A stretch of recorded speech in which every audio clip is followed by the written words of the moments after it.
मालूमाती दुनिया के दोस्तों, अस्सलाम वालेकुम। अमलोग जापानी फल। अमलोग खाने के साथ इसके हैरत अंगेज फ़वाइद जिसे जानने के बाद आप भी यकीन नहीं करेंगे। ये जानने के लिए हमारी इस वीडियो को मुकम्मल देखिए। वीडियो शुरू करने से पहले आपसे गुजारिश है कि अगर अभी तक आपने हमारे इस चैनल को सब्सक्राइब नहीं किया तो हमारे इस चैनल को सब्सक्राइब कर लें और बेल आइकन को ज़रूर प्रेस करें ताकि आपको हर आने वाली वीडियो का नोटिफिकेशन मिल सके। अमलोग जायके में मज़ेदार और काफ़ी खुशनुमा नज़र आने वाला फल है।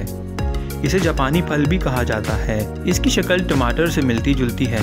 टमाटर रंगत में सुर्ख लेकिन अमलोग रंगत के लिहाज से नारंगी होता है। अमलोग का गूदा निहायत नरम होता है और अपनी सिफात के लिहाज से ये पाकिस्तानी अवाम में काफ़ी मकबूलियत हासिल करने वाला फल है और हर कोई इस रसीले फल को शौक से खाता है। आज हम अमलोग के इंसानी सेहत पर पड़ने वाले हैरत अंगेज फ़वाइद के बारे में बात करेंगे। अमलोग गर्म मिजाज फल है, इसलिए इसको हमेशा एतदाल में ही खाना चाहिए। इसमें vitamin A, vitamin C, protein, calcium, phosphorus, फोलाद और पोटेशियम पाया जाता है। अमलोग के 7 करिश्माती तिब्बी फ़वाइद। अमलोग खाने से कमर दर्द में कमी आती है। ये लजीज फल गले की सोजिश और खराश में भी बहुत मावन है। इस फल की तीसरी खूबी ये है कि ये बड़ी आंत में खराबियों को दूर करने में मदद फराहम करता है। इसके अलावा जापानी फल हमारे निज़ाम को दुरुस्त रखता है। दिल की बीमारियों में खाना फायदेमंद है। शुगर को कंट्रोल करता है। ये फल आंत के जख्म ठीक करता है। अपेंडिक्स के मर्ज में भी खाना मुफीद है। मालूमाती दुनिया के दोस्तों, उम्मीद है आपको हमारी ये वीडियो पसंद आई होगी। अगर ये बात दुरुस्त है तो हमारी इस वीडियो को लाइक कीजिए, अपने दोस्त अहबाब में शेयर कीजिए, कमेंट बॉक्स में अपनी राय से आगाह कीजिए। मिलते हैं नई वीडियो में नए टॉपिक के साथ। तब तक के लिए अल्लाह हाफिज।